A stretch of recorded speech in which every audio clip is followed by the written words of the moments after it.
Alô, mamãe, muito obrigada pela sua audiência. Bom, hoje o tema é um tema muito interessante. Nós vamos falar sobre as mudanças. Quando e como a gente pode fazer o desmame. É importante, tem mãe que fica dependendo lá toda hora, não quer trabalhar porque está amamentando o filho. Mas nós vamos falar sobre isso e vamos falar também sobre quando e como tirar a fralda. Nós não, né? Eu vou perguntar tudo para o doutor Renato Pessoa de Carvalho. Bom, essas tarefas aí com a mãe é difícil. Eu acho que é importante deixar claro que sempre no procedimento das mudanças é difícil. Todos são difíceis. Começa por aí, né? Começa por aí. É muito importante, a dica básica é tenha paciência. Existe uma série de modos para fazer, cada um até tem, depende da família, das dicas. O importante é ter paciência. Bom, antes das dicas, nós vamos assistir alguns depoimentos de algumas mães que tiveram problemas ou soluções até nessa época. O que a senhora teve que fazer para sua filha largar a chupeta e largar a fralda? Não, usei todos os métodos e ainda não consegui nem largar a chupeta. Não, a fralda tudo bem, mas a fraldinha de pano com a chupeta não teve como. Uso até hoje, infelizmente. Olha, a chupeta ela não chupou, que ela amamentou no peito até os 2 anos e meio. E a fralda foi fácil, muito fácil. Os 3 dias eu consegui tirar. A chupeta ele nunca usou. Graças a Deus nunca pegou. E a fralda a gente conseguiu tirando, incentivando ele a sempre estar fazendo em cima do formiguinha, dos bichinhos na rua, porque incentiva ele a não fazer na cuequinha. Bom, o meu mais velho só largou com 4 anos e eu tive que trabalhar com ele o seguinte, que o Papai Noel ficava muito chateado com ele, se ele chupasse chupeta. Aí no Natal ele entregou a chupeta ao Papai Noel e não chupou mais. Ela não, ela nunca chupou, sempre mamou o peito, né? Nunca pegou uma madeira, nada disso. Então ela não deu esse trabalho. Agora, quanto à fralda, eu tive facilidade com os dois. No verão eu comecei a tirar devagarzinho, passou 1 mês, já estavam os dois sem a fralda. Não tive problema nenhum. Bom, doutor Renato, no início da entrevista você falou sobre dificuldades. Acho que a maior, ou melhor, a primeira dificuldade é o desmame, não é? Sim, por questões cronológicas até é a primeira mudança que a gente vai impor para o bebê. Eu acho que é importante, no desmame, não importa se hoje em dia a maioria com 4 meses, com 6 meses ou até 1 ano e meio, que é a data máxima que a gente permite que as mães mantenham um aleitamento materno, que a mãe decida que quer parar de dar o peito. Depois de 1 ano e meio que eu conheço mães, né, que continuam a amamentar no peito. Isso não é uma unanimidade, mas a maioria, a linha mais correta é no máximo 1 ano e meio. A partir de 1 ano e meio, a gente pode começar a criar uma dependência da mãe, do bebê, desculpa, em relação à mãe, que não é o ideal para a fase que o bebê vai estar passando. Certo. Tá? Então, o desmame tem que ser uma decisão da mãe. Eu acho que essa, com certeza, é a parte mais difícil.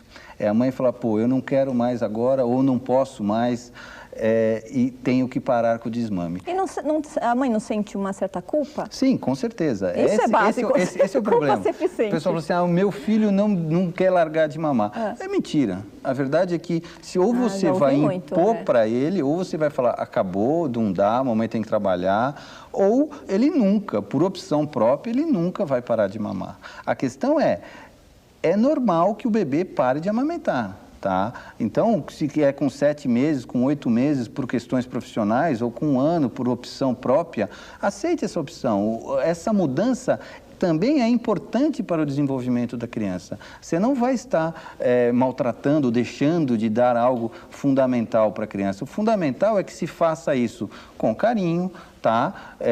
Até conversando com o bebê, expondo para ele, mas que se faça com firmeza, com decisão. Não, quer dizer, não dá para fazer aquele truque de amamentar, tirar aos poucos. Olha, algumas mães conseguem. Eu não dou mais a mamada do meio-dia, agora eu não dou mais das 3 da tarde, agora eu não dou mais à noite, até que perco tudo. Dificilmente o bebê é enganado tão fácil assim. Geralmente, quando o bebê percebe que a mãe está se afastando, ele vai usar os métodos, os subterfúgios que ele tem à mão, que é o choro, a não aceitação da mamadeira ou a não aceitação de outra pessoa oferecendo alimento. Isso é óbvio que gera uma angústia, quer dizer, além de eu estar tirando o peito do meu filho, eu não estou conseguindo dar mais nada. Então, esses problemas, essas angústias que a mãe vai ter, é importante de salientar que são normais, fazem parte do desenvolvimento da criança. É um processo que, mais cedo ou mais tarde, vai ter que acontecer. Então, se, eu preciso trabalhar até para prover um bem-estar maior para o meu filho, faça com naturalidade, aceite que eu decidi, ele vai ser contra, mas que é para o bem dele, vamos dar uma forçada, vamos dar uma orientada, vamos ser firmes. Não é porque ele chora que você vai pôr tudo a perder. O serviço, a relação com o marido ou uma decisão sua propriamente dita, porque ele chora. Ele vai chorar. Não, é um modo de ele dizer que não, eu ainda quero o peito. Você tem que dizer de novo para ele, filho, agora acabou, vamos tomar essa mamadeira que mamãe vai dar com o mesmo carinho, com a mesma emoção para você, mas... E não vai perder o afeto, né? Não vai perder o contato com a mãe, né? E às vezes o bebê pensa que vai perder. O bebê sente isso, né? O peito, talvez a parte mais importante do aleitamento materno é o vínculo que ele cria com a mãe. Essa é indiscutivelmente de vital importância para um desenvolvimento saudável da criança, criar esse vínculo com a amamentação. Quando você começa a quebrar esse vínculo, o bebê sente isso e vai querer ser contra. O que a gente precisa fazer é não ficar desesperado, angustiado ou chateado, porque o bebê vai perceber. Quando a gente faz isso com naturalidade, firmeza, mas mantendo o carinho, mantendo a conversa, a criança vai se sentir segura para aceitar outros alimentos. Ok, antes de iniciarmos a outra, que é a troca de fraldas, nós vamos chamar uma matéria que nós fizemos especialmente sobre o tema de hoje. Ih, tá indo no dente, daqui pra mim. Deixa eu ver. A chupeta ainda é um pouco difícil, né? Mas eu vou distraindo. Ele vai pedindo, aí eu mostro um brinquedo. Bem alegre, pra não deixar a criança traumatizada, nem triste. Você quer meu Pepe? Né? Você quer Pepe, mamãe sabe. Posso guardar por enquanto que você tá brincando? Posso guardar? Não. Só por enquanto pra eu ouvir o que você vai falar. Pode? Não? Então tá bom. Daqui a pouco você me dá, tá bom? Pega o verde, Amanda. Aos poucos, elas vão sendo colocadas em cima da mesa. Assim, a criançada esquece por alguns instantes a inseparável chupeta. Bom, doutor Renato, então agora nós vamos para a segunda etapa, que é tirar a fralda, ensinar o hábito da criança ir sozinha no banheiro, se pode ir sozinha, não sei. Também é difícil. Também, meu Deus do céu. Eu volto a repetir que não existe uma dica que tem que ser seguida, não existe um procedimento que se eu fizer assim vai dar certo. A palavra mágica é paciência. A palavra mágica é vamos ensinar a criança a pedir para fazer xixi ou para fazer cocô. Eu acho importante que seja feito na data, a data correta que a gente estuda para tirar a fralda, é a data que a criança começa a conseguir controlar o esfíncter, controlar o xixi e cocô, é por volta dos 2 anos de idade. Tá? Não é 2 anos, não é um alarme, mas por volta mas tem que fazer um processo até chegar nos 2 anos para se ver livre da fralda. Tem que ser um ensinamento. Porque, né? Chegou com 2 anos, tira a fralda. Não. Mas o que me preocupa é que você vai ver, você ouve muito, meu filho saiu com 1 ano, esse não usa fralda com 1 ano e meio. De vez em quando, a gente forçando um procedimento para o qual a criança não está preparado clinicamente, a gente acaba complicando esse mesmo procedimento. Não adianta. Atrapalha, com certeza. Eu acho que é importante que por volta dos 2 anos, com 1 ano e 10, 1 ano e 9, você vá tentando conversar com a criança. Fez xixi, mostra, a criança sente, fez cocô, para ela tentar definir, distinguir os estímulos que ela sente. Tá? A partir do momento que você tirou a fralda, a criança já está, com certeza ela precisa estar se comunicando. Então é importante que a criança falar alguma coisa, esteja falando. Banheiro, falando xixi, qualquer palavra que signifique isso. É importante, a partir do momento que você retirou a fralda, lembrar a criança. Não adianta você falar assim, olha filho, eu tirei a fralda, agora quando você quiser é só pedir. Ele não vai lembrar. No começo ele não vai lembrar, esse é um treinamento. Ele precisa relacionar o que ele sente, que é a bexiga distendendo, que é a pressão que ele sente, falar, isso é fazer xixi. Quer dizer, ele não sabe, isso ele vai ter que aprender. E como é que ele aprende? Quer dizer, ele sente vontade de... Ele vai sentir vontade. A verdade é que você tem que, no começo, ir lembrando. Fala assim, filho, vamos fazer xixi. Aí você vai, ele faz um xixizão, você fala, viu, você estava com vontade. Você estava com a bexiga cheia, fez um xixizão, parabéns, tal. Filho, vamos fazer xixi. Ih, não saiu nada. Então, você não estava com vontade. Tentar... ensinar... por isso que eu digo que é muito complicado, mas você tentar verbalizar para ele os sentimentos dele. Isso que é a maior dificuldade. Mas a gente treinando paciência, porque vai escapar. Então, a gente vê nesse processo, não briguem com a criança quando escapa um xixi, escapa um cocô. É normal, tem que ser orientado para falar assim, não, filho, não tem importância. Porque se a criança começa a ter medo de fazer xixi ou ter medo de tomar bronca, a gente vai criar problemas gravíssimos no futuro. Então, durante o processo, esse processo... Desculpa, não é rápido, pode durar 1 ano, é um processo que a gente vai firmando. É muito comum a criança já tá firme, já pede para fazer xixi, aí num momento, numa festa de aniversário, num momento de maior emoção, escapa o xixi, aí vai o pai, pimba. Não pode reprimir. Não pode reprimir. Você tem que educar. Se você vê que a criança olha para você e faz um xixi e sai rindo, tudo bem, tem que falar, isso não é errado, isso não é, mas, principalmente no início do processo, tem que ser com muita paciência, não punir, a punição aí não cabe. E eu ouvi falar que valorizar, né, quando o filho fala, quero fazer cocô, que bonitinho, vamos lá, não sei o que, fazer como se fosse uma brincadeira também. Uma brincadeira também. A gente transformando todas as reações do bebê com brincadeira. Uma coisa que é importante é uma relação boa com o banheiro, com a privada, com o piniquinho. A gente tem muitos pais e mães, avós que ficam com muito pudor nessa época. Não, banheiro privado é uma coisa suja. E não é, realmente, não pode passar essa impressão para a criança. A criança tem que falar, eu quero sentar na privadinha, eu quero fazer xixi. Ter que isso seja um momento agradável. Que não parabéns. Tem que não fez cocô, parabéns. Tchau, cocô, tal. Fez xixi, pediu, parabéns, tal. Escapou. Tudo bem, filho, vamos lá, a gente vai lembrar. Você tem que lembrar, você viu como escapou? Você estava com vontade. Então, isso significa que você está... Aí você tem que falar, papai, eu quero fazer xixi. Nessa época, não deve deixar a criança ir sozinha. Levar a criança, mostrar os procedimentos, mostrar, por mais que você vá limpá-lo, você vai ajudar, mas mostrar para ele já se habituar com isso. Ter uma relação boa com o banheiro. Eu vejo muitas crianças com problemas de controle vesical, intestinal, porque não conseguem entrar no banheiro. O banheiro é uma coisa feia, uma coisa suja, e não é, e não pode ser. Tem que ser um ambiente, claro, entre aspas, agradável para a criança ficar, tá? Porque no começo, para fazer o cocô é mais difícil. Você vai ter que controlar pela a hora, mais ou menos. Então, putz, meu filho faz cocô geralmente de manhã. Então, pega o bebê, pega a criança, vamos sentar na privada, vamos brincar, porque isso de vez em quando demora. Então, nós também fizemos uma materinha a respeito dessas privadinhas, né, especiais. Tem até privadinha com música, tem uma série de coisas. A gente vai ver um trechinho da matéria e já voltamos aqui. Bruna!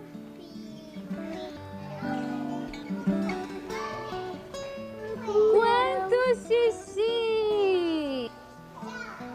Todo mundo vai dar tchau pro xixi.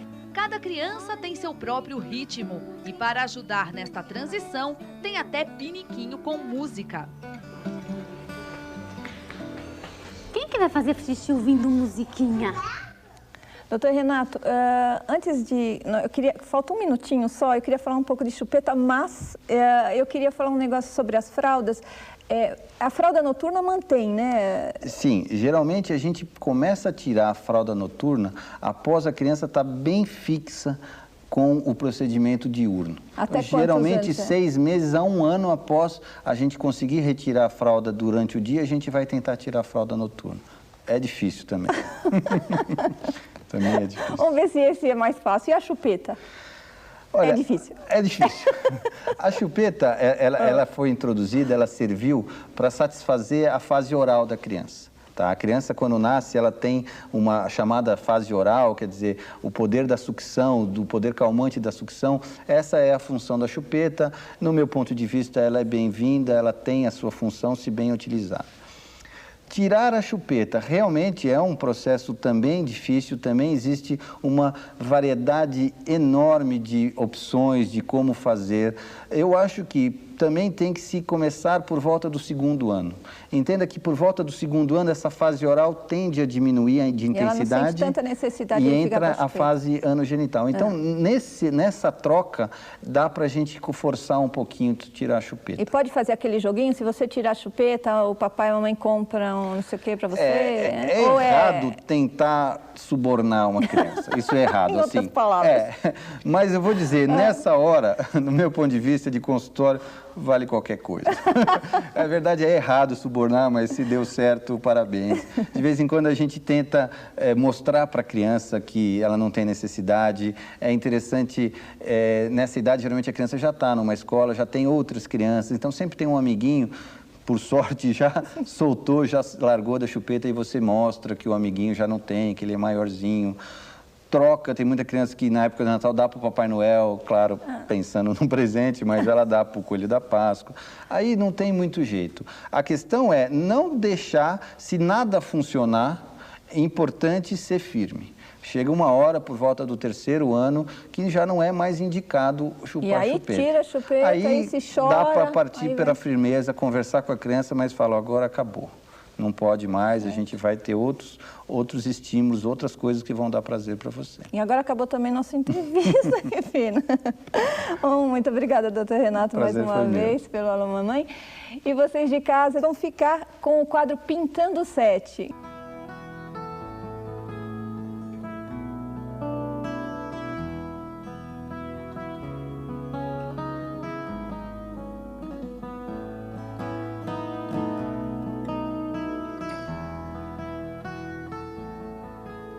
Ih, tá indo no dente, daqui pra mim. Deixa eu ver. Deixa eu ver. Olha. A idade certa para tirar fralda, chupeta e mamadeira das crianças ainda é uma dúvida frequente na vida das mamães. A chupeta ainda é um pouco difícil, né? Mas eu vou distraindo. Ele vai pedindo, aí eu mostro um brinquedo. E com isso eu vou conseguindo tirar durante o dia. À noite não tem jeito, à noite ainda usa. De forma tranquila, bem alegre, para não deixar a criança traumatizada, nem triste. Né? Você quer PP, a mamãe sabe, mas tem que ser assim bem gradual, bem tranquilo. O aprendizado que começa em casa também faz parte do dia a dia de muitas pré-escolas. Entre uma brincadeira e outra, a professora pede com carinho a chupeta. Posso guardar por enquanto que você está brincando? Posso guardar? Não. Só por enquanto para eu ouvir o que você vai falar. Pode? Não? Então tá bom. Daqui a pouco você me dá, tá bom? Qual que você quer, Lu? Eu quero laranja. Ih, não entendi. Laranja? Esse? Pega mais laranja aqui que eu quero ver. Pega o verde, Amanda. Aos poucos, elas vão sendo colocadas em cima da mesa. Assim, a criançada esquece por alguns instantes a inseparável chupeta. Chupeta, assim, é uma forma de aliviar a ansiedade da criança. Entendeu? Porque a sucção, a criança quando mama, ela está em contato direto com a mãe. Então, geralmente quando a mãe dá a chupeta, ela está substituindo o peito pela chupeta. Seria tirar a chupeta numa boa, aos poucos. Igual, por exemplo, estão fazendo uma atividade, não dá para fazer atividade com chupeta. Que tal tirar a chupeta? Até no piuí. Tirar a fralda, outra fase importante na vida das crianças. Na escola, os pequenos brincam de trenzinho para chegar até os piniquinhos. Bruna! Você sabe qual que é seu piniquinho, Mariana? Você sabe qual é? Quanto xixi! Todo mundo vai dar tchau pro xixi, hein? Todo mundo vai dar tchau pro xixi. Dá tchau pro xixi. Tchau, xixi. Cada criança tem seu próprio ritmo e para ajudar nesta transição, tem até piniquinho com música. Quem que vai fazer xixi ouvindo musiquinha? Quando passa para essa fase do desfraldo, que seria média assim dos 2 anos, depende da maturidade da criança, elas já passam para o maternal. E no maternal que começa o desfraude. Não é nada assim forçado, imposto para a criança. É um trabalho assim, bem tranquilo, paciente. Isso tem que acontecer tanto na escola quanto em casa. Não se deve forçar, não, então, a criança? De jeito nenhum, de jeito nenhum. E nem assim reprimir, por exemplo, fez xixi na calça. Puxa vida, você fez xixi na calça? Quem mandou fazer xixi na calça? É feio, nada disso. Muito pelo contrário. Quando você apresenta o piniquinho para a criança, você tem que estimulá-la, assim, ao ponto de falar, olha, é um piniquinho. Primeiro dá o piniquinho como se fosse um brinquedo para ela. A própria criança dá algumas dicas da melhor hora para tirar a fralda. Quando a mãe sente, assim, por exemplo, que ela colocou a fralda para a criança dormir e a criança acorda, a fralda dela está sequinha, é porque ela já está perdendo esse hábito à noite de fazer o xixi na fralda. Então, quando a fralda amanhece seca, por quê? Porque já está podendo começar a tirar a fralda dela à noite. Depois do contato com o piniquinho, é hora de aprender outra lição. Lavar bem as mãozinhas. O trabalho feito na escola deve continuar em casa. Tem que haver esse trabalho conjunto, escola e casa. Né? Por quê? As crianças, elas passam a maior parte do tempo da vida delas na escola, né? E elas passam menos tempo com a gente que trabalha fora. E isso torna o trabalho nosso em casa muito mais fácil.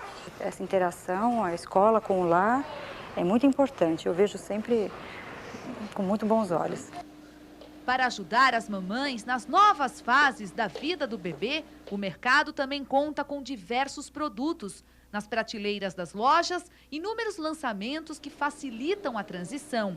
Das tradicionais mamadeiras para novos modelos com colher na ponta. E também copos com alças e bico especial.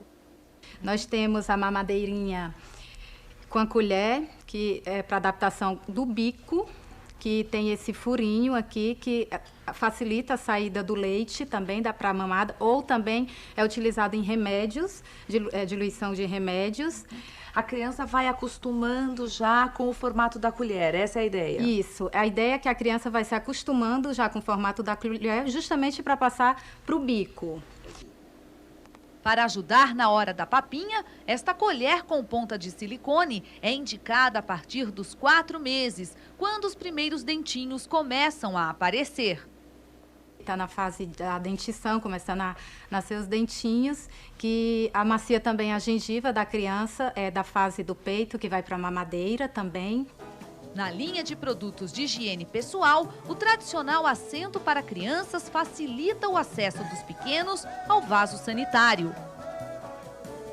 A hora do banho vai ficar mais divertida com este tapetinho de silicone com ventosas em formato de tartaruga.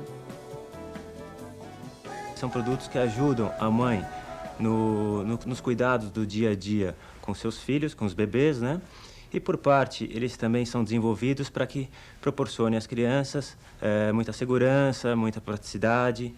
Então, E conforto. E conforto.